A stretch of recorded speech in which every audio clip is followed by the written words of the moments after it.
Sayyidina Muhammad wa ala alihi wa sahbihi ajma'in, amma ba'd.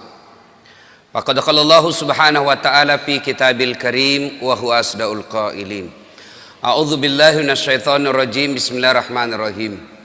Ya ayyuhalladzina amanu udkhulu fis-silmi kaffatan wa la tattabi'u khutuwatis syaitan innahu lakum adu mubin. Wahai orang-orang yang beriman, masuklah engkau ke dalam Islam secara sempurna dan janganlah engkau ikuti langkah-langkah setan, karena sesungguhnya setan itu musuh yang nyata bagi kalian. Wa qala idzan, Allah kemudian berfirman, bismillahirrahmanirrahim, innallaha wa malaikatahu yusalluna ala nabi ya ayyuhalladzina amanu sallu alaihi wa sallimu taslima. Sesungguhnya Allah dan para malaikatnya, Masya Allah, Allah dan para malaikat bersalawat kepada Rasulullah Muhammad sallallahu alaihi wasallam. Maka wahai orang-orang yang beriman, bersalawatlah kalian kepada Rasulullah dengan sebaik-baik salawat. Sallallahu ala Muhammad sallallahu alaihi wasallam, sallallahu ala Muhammad sallallahu alaihi wasallam. Tersebutlah kisah ada seorang pemuda lagi berenang-renang di sungai. Dalam keadaan berenang, tiba-tiba ada buah yang mengalir di bawah oleh sungai. Sebuahlah itu buah apel. Dia makan. Begitu dia makan setengah, dia sadar, ini bukan saya yang punya, ini ada orang yang punya, dan saya makan, tidak saya minta izin sama yang punya. Lalu dia ingat hadis Rasulullah, siapa yang memasukkan barang haram ke dalam perutnya, hanya api neraka yang bisa membersihkan perutnya. Dia gelisah, waduh, mati saya makan buah haram. Lalu dia telusuri sungai itu, dia cari pohonnya ini, jalan-jalan menyelusuri sungai, dia dapat pohonnya. Wah, inilah pohonnya buah apel. Lalu dia cari yang punya kebun, jalan-jalan dia dapat yang punya kebun. Lalu dia berkata kepada yang punya kebun, ini punya kebun lagi bersihkan kebunnya, dan dia berkata, assalamualaikum warahmatullahi wabarakatuh. Wahai tuan, balik ini yang punya kebun. Waalaikumsalam warahmatullahi wabarakatuh. Tuan, kata Malik bin Ibrahim, ada apa?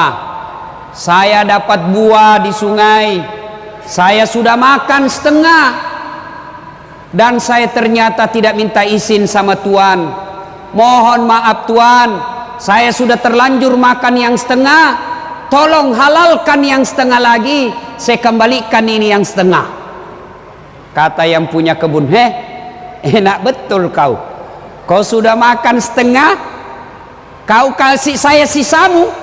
Tidak mau saya maafkan kau, tuan maafkanlah saya. Dia bilang yang punya kebun, baiklah, saya maafkan kamu dengan catatan nikahi anak gadisku. Kalau bahasa Bugis, wak dampange ko tapi pubene anakku. Langsung dia bilang ini cowok Malik bin Hilal, alhamdulillah dapat gadis. Tapi dia bilang ini orang yang punya kebun, jangan kau terlalu cepat senang bos. Ini anakku tuli, bisu, buta, lumpuh. Anak gadisku tuli, buta, bisu, lumpuh. Dia bayangkan anakmu, apa enaknya? Dia bilang, ya terserah, kau mau saya halalkan yang kau sudah makan, nikahi anakku. Kau tidak mau nikahi, haram itu yang kau makan, saya dah halalkan. Gelisah, pilih cewek buta atau masuk neraka?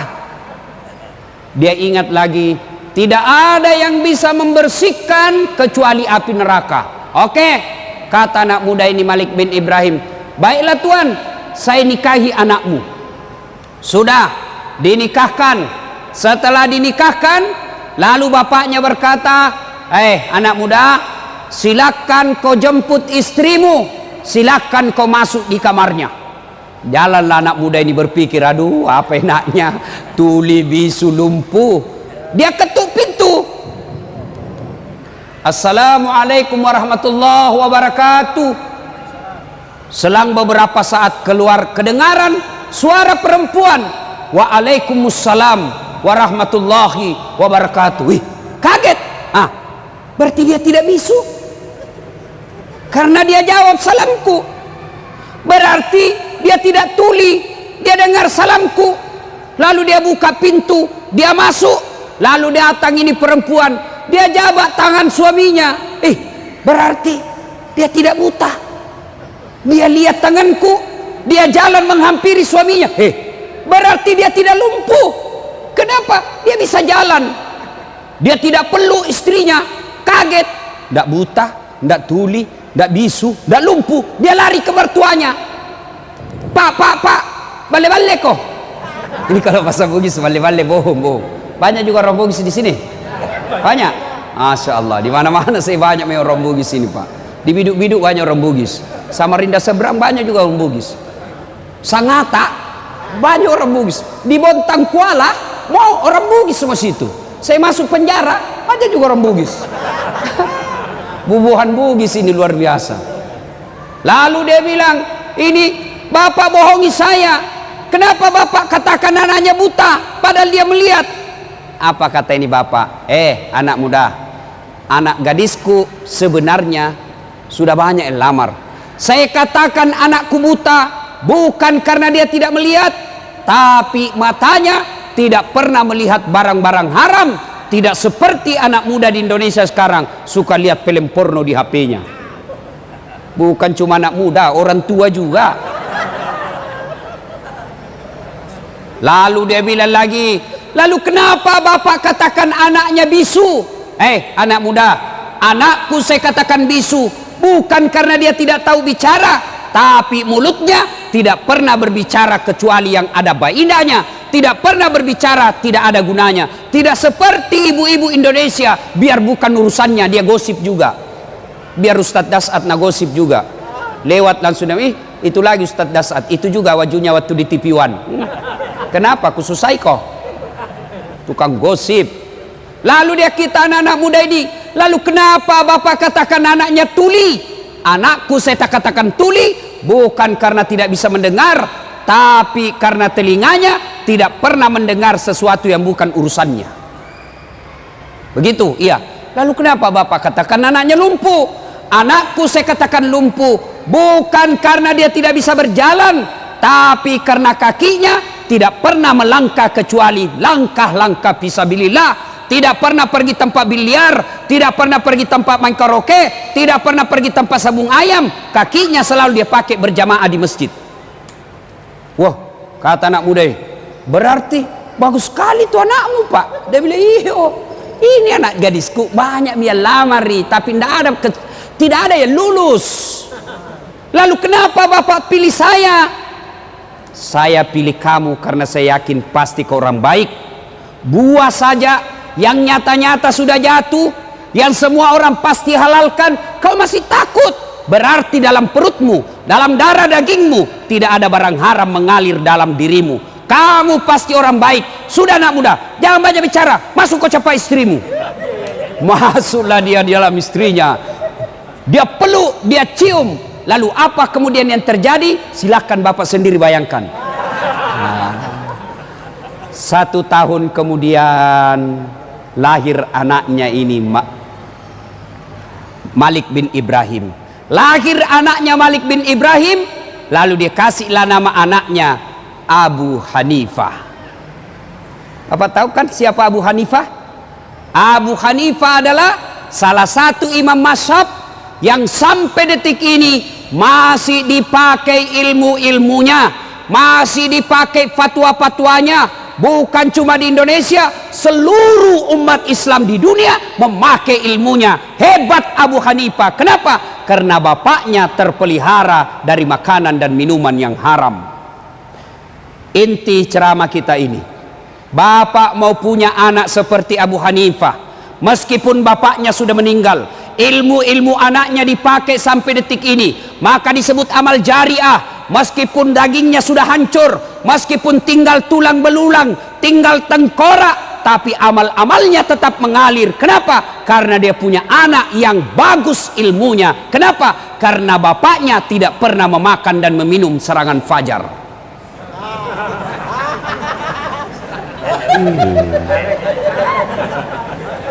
Diajak sosialisasi, ayo sosialisasi, apa dia bilang?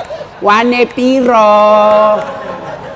Pantas bapak berdoa 24 jam berdoa, tidak dikabulkan doanya. Kenapa?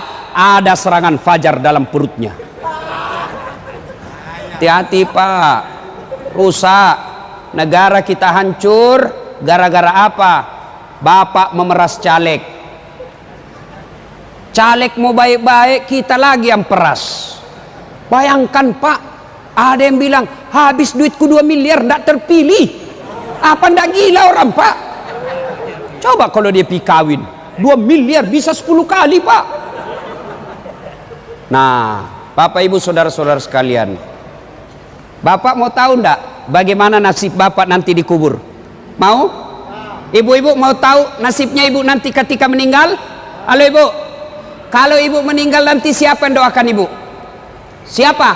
Suami. Pret, baru 3 bulan kawin lagi. Ada kawan saya menunaikan ibadah haji Pak, wah meninggal istrinya mendadak, bengkak matanya Pak, nangis. Lalu apa dia bilang? Ustadz, rasanya separuh jiwaku hilang, tidak bisa lagi aku teruskan hidupku Ustadz. Saya bilang hebat juga ini bapak, sayang betul sama istrinya.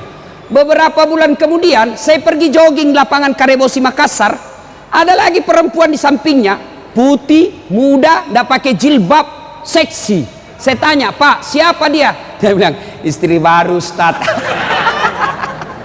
Ayo, bapak-bapak, ketika bapak sudah di alam kubur, siapa yang doakan bapak? Siapa yang doakan? Istri, kawin lagi istri kita Pak. Siapa yang doakan kita? Anak.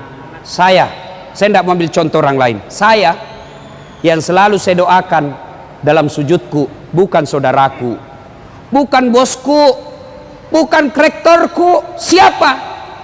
Ibu bapak saya. Kalau bapak mau tahu nasibnya bapak dikubur, lihat anaknya sekarang.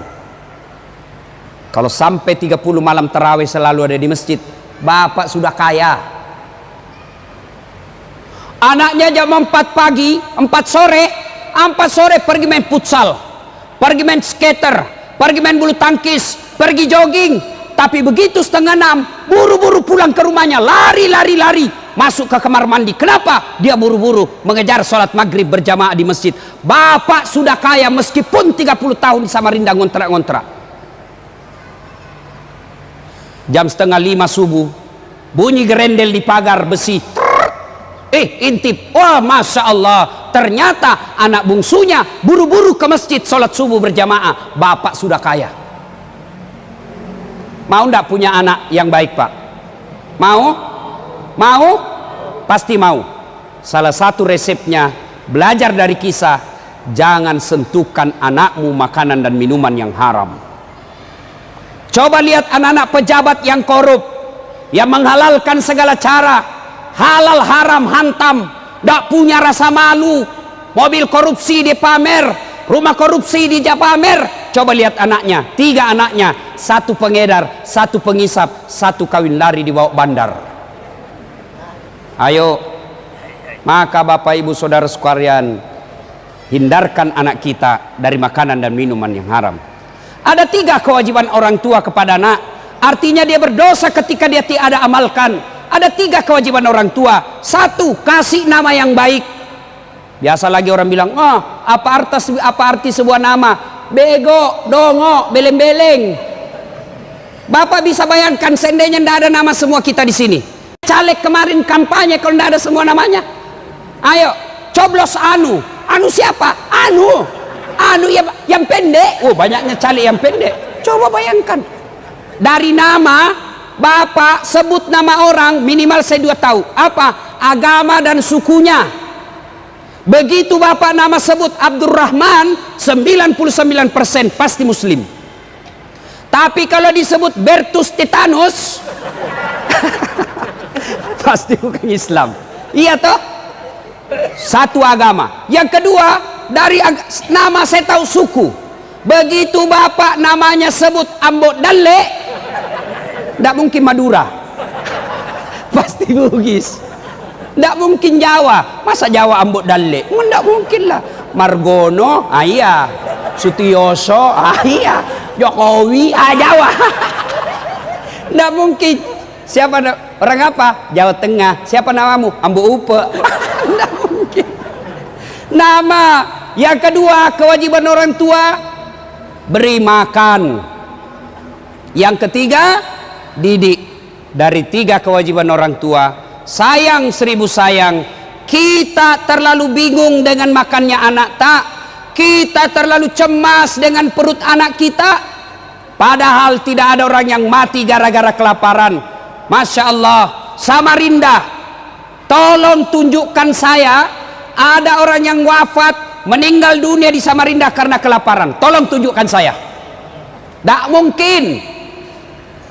Ingat Ibrahim alaihissalam diperintah untuk dakwah. Wahai Ibrahim, kau pergi dakwah. Kata Ibrahim, siapa yang ngurus anak saya? Gimana makannya anak saya? Allah berfirman, pecahkan itu batu di depanmu. Dipecahkan. Apa maksudnya? Pecahkan lagi. Kampak lagi 2 kali. Kampak sampai 3 kali. Pecah. Ibrahim alaihissalam mendapati ulat. Tahu ulat, Pak? Tahu ulat? Ulat. Lalu Allah berkata, hei Ibrahim, kau lihat itu ulat. Tidak ada tangannya, tidak ada kakinya, kulitnya sangat halus, batu yang sangat keras. Dia bisa hidup dalam batu yang sangat keras. Siapa yang jamin rezekinya? Saya Tuhanmu yang maha kaya. Jangan kau cemas soal perutnya, saya yang punya urusan. Kita, Ibrahim mau meninggal, dia kumpul anaknya. Lalu apa kata Ibrahim? Anakku, ma ta'buduna min ba'di, siapa yang kamu sembah nanti nak? Itu Ibrahim. Kalau kita, nah, ma ta'kuluna min ba'di, apa kau makan nanti, cong? Jangan pikir. Pak, ibu, bapak-bapak, saya tanya, tahu cicak? Tahu cicak, Pak? Bapak-bapak tahu cicak? Apa dia makan cicak? Hah? Nyamuk. Masuk akal enggak? Satu di dinding, satu terbang. Di mana ketemu? Enggak ada terminalnya. Tapi kata lagu kita waktu kecil, cicak-cicak di dinding, diam-diam merayap. Diam-diam merayap. Datang seekor nyamuk. Nyamuk yang datang. Tidak dibilang lagu, cicak lompat ke nyamuk. Wah, setengah mati kasihan cicak. Coba. Maka Bapak Ibu sekalian, Ramadan Allah hadirkan. Untuk apa? Melatih umat Islam agar jangan kau kasih makan barang haram anakmu. Ramadan 1 bulan. Begitu pentingnya kita memelihara diri. Begitu pentingnya kita memelihara perut dari makanan haram. Allah hadirkan 1 bulan untuk apa? Latihan kau jangan makanan haram. Ramadan, jangankan yang haram, yang halal saja kita tahan. Contoh, air kelapa. Halal atau haram? Air kelapa, halal atau haram? Halal. Tapi jangan kau coba-coba jam 3 sore Ramadan. Offside kau bos. Ayo, nasi halal atau haram? Halal.